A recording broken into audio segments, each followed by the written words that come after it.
ওম অখণ্ড মণ্ডলাকারং ব্যপ্তং yen চরাচরং তৎপদং দর্শিতাং yen তস্मै Shri গুরবে নমঃ।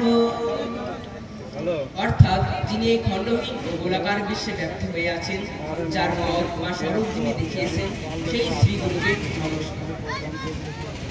यदा यदा हि धर्मस्य ग्लानिर्भवति भारत अभ्युत्थानमधर्मस्य तदात्मानं सृजाम्यहं परित्राणाय साधूनां विनाशाय च दुष्कृतां धर्म संस्थापनार्थाय सम्भवामि युगे युगे। শ্রীকৃষ্ণ বলিলেন, হে অর্জুন, পৃথিবীতে যখনই ধর্মের গ্লানি হয়, অধর্ম বেড়ে যায়, তখনই সাধুদের পরিত্রাণ, দুষ্টের দমন ও ধর্ম সংস্থাপনের জন্য আমি যুগে যুগে অবতীর্ণ হই। ওম শান্তি শান্তি শান্তি।